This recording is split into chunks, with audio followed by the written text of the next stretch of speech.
Welcome to the Eaton Power Systems Experience Center here in Warrendale, Pennsylvania. Today, we're diving into the distributed energy resources, or DERs, that are integrated throughout this facility and how they work together to deliver reliable, resilient, and efficient power to commercial buildings like this one. We'll walk through how energy flows across the system, break down the unique roles of each DER, and compare their strengths and trade-offs.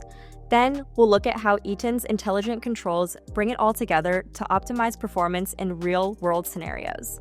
By the end, you'll have a clear picture of how these technologies create a smarter, more sustainable energy future. Let's start with the big picture. At the roots of our system, we have the main utility feed, which supplies power from the electric grid. This main feed branches out and connects to multiple DER assets here at the PSEC.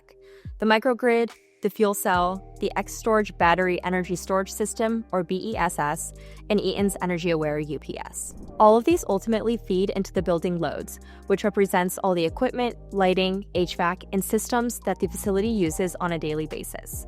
So, how does the power flow? Think of all these sources like a tree. The utility is the trunk, supplying the main flow of energy to the loads at the top. From there, power can branch out through different DER systems, like solar, battery storage, and a backup generator, which collectively form the microgrid. These systems can supply energy individually or together, depending on real-time needs. In parallel to this, we have our fuel cell, which can deliver steady power to the system, and the EnergyAware UPS, which plays a more specialized role. While not directly parallel like the fuel cell, the UPS operates in line with building loads, with a parallel bypass path that allows it to isolate or engage depending on operating conditions. It's designed to protect sensitive equipment from outages or voltage events and can support the load either directly or by transferring through the bypass when needed. Finally, we have our BESS branch that acts as a big source of electrical storage that we can draw from during both outages and regular operation as backup whenever needed. Let's break down how power flows at the PSEC and discuss how the key DERs work, where they shine, and how they're integrated into the facility. Utility power is our baseline. It comes into our building at 12.47 kilovolts and is stepped down to 480 volts through a 750 kilovolt amp transformer. Utility power is typically the most cost-effective and readily available source of energy. It's reliable 99.9% of the time, but not immune to outages or quality issues like voltage sags, transients, or harmonics. These issues can be caused by upstream switching operations, lightning strikes, or fault-induced voltage drops. While grid reliability is high, even short disruptions can impact sensitive equipment in commercial settings. The microgrid is where things get interesting. Our microgrid is comprised of multiple DERs that bring together multiple energy sources that can work independently or in coordination to power the facility, especially during utility outages or in cost-optimized modes of operation. Our microgrid only feeds part of the building, and our maximum load is about 30 kilowatts. First, we have our solar PV system, which generates DC power. Because the building and grid operate on AC power, we use an inverter to convert the solar DC output into AC. This allows our solar system to feed into the facility's electrical infrastructure. Solar is a sustainable energy source, but it's non-dispatchable and depends on external conditions like sunlight and cloud cover, as well as solar irradiance, panel orientation, and temperature. Despite these limitations, solar plays an important role in offsetting grid demand during daylight hours, and when integrated with batteries or smart controls, it can contribute to peak load reduction and emissions goals. And although it requires upfront investment, solar energy itself is free, making it an economically attractive option over time. We have about 100 kilowatts of solar on our building, 50 of which are on the microgrid. The rest of our solar power is distributed to support other building loads. Our next DER in the microgrid is battery storage, which has a total capacity of 30 kilowatt hours. Like solar, it is also DC-based. While batteries themselves don't respond instantly, the switching mechanisms and control systems around them can operate extremely quickly.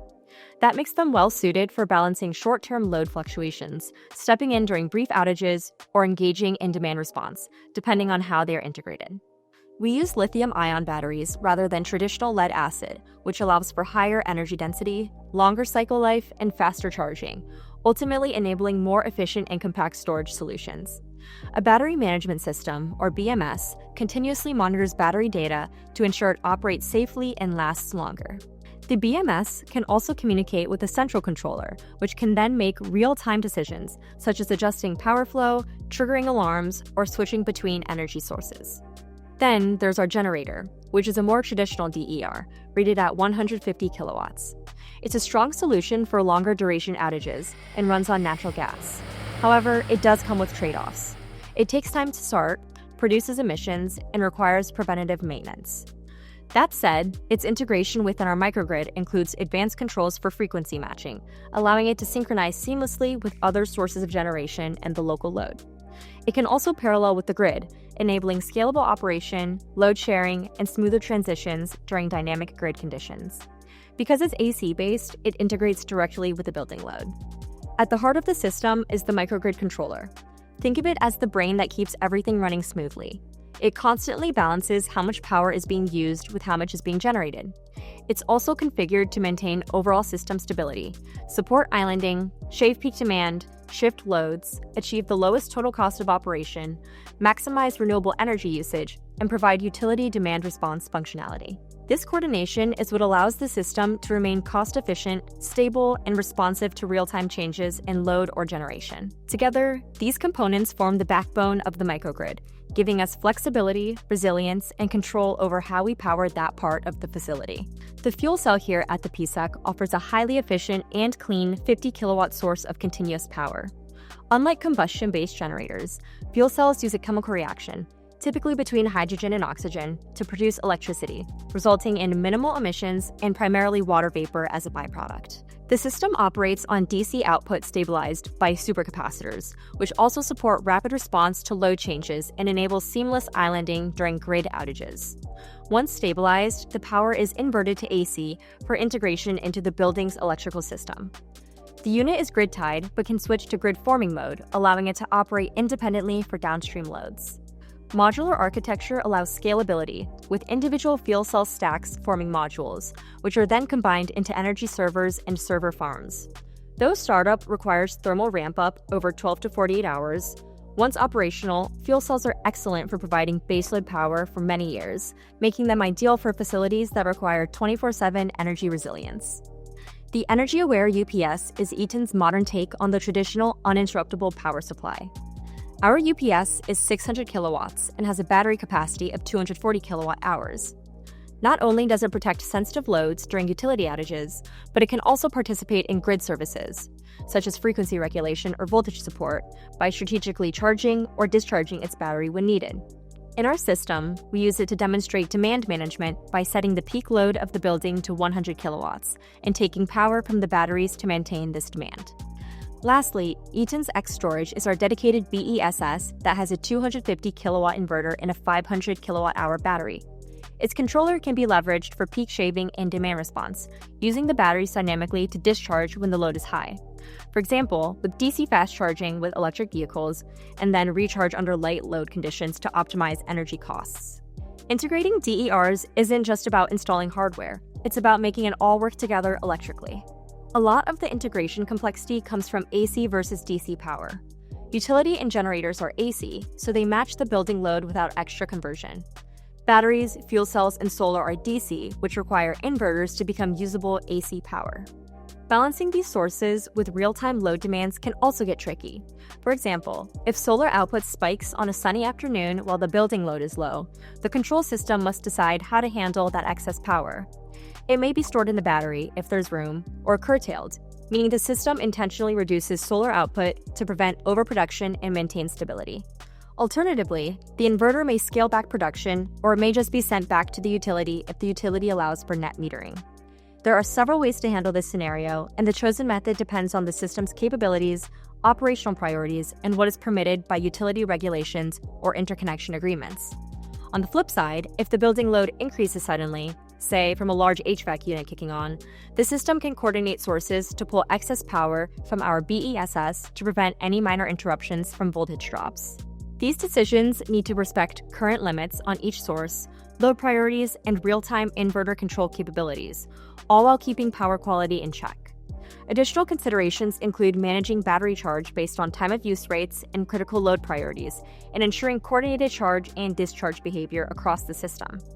While inverters add cost and complexity, they can also offer power factor correction, power conditioning, harmonic filtering, and real-time grid support capabilities. In our system, the inverter also functions as a reactive source, helping to regulate voltage and maintain power quality by supplying or absorbing reactive power as needed. In commercial environments, energy isn't just a utility, it's a strategic asset. All these resources are orchestrated by Eaton's electrical gear, including switchboards, metering, controls, and communication systems. DERs are coordinated through platforms like microgrid controllers and power management software. These tools help us decide when and how each resource contributes power. For example, we can prioritize clean energy from solar when it's available, support the utility with the fuel cell, which runs continuously in parallel to the grid, and rely on the generator during extended outages. Batteries or the UPS can be used for quick response events like voltage dips or short-term disruptions. But this isn't just about keeping the lights on. In a commercial setting, it's also about managing energy costs, meeting regulatory requirements, and hitting sustainability targets. Think about a retail distribution center trying to reduce peak demand charges, or a hospital that cannot afford a moment of downtime, or a corporate campus working towards aggressive decarbonization goals. The DER systems here at Eaton show us what the future of commercial energy looks like: smart, flexible, and built to adapt. Now let's talk about how our building operates with all the DERs we've discussed.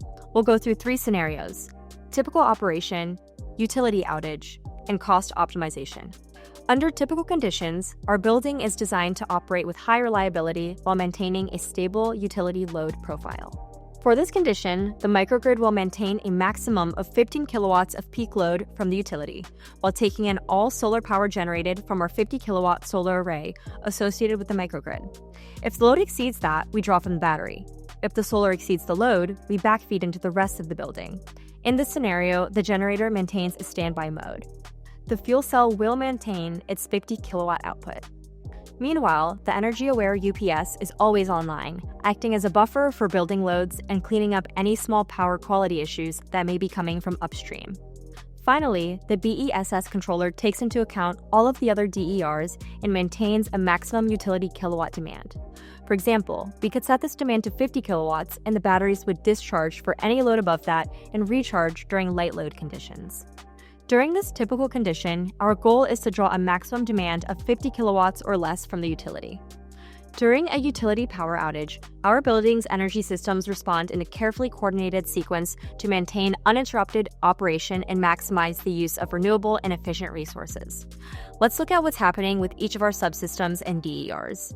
Starting with the microgrid and its loads, the controller will island the system.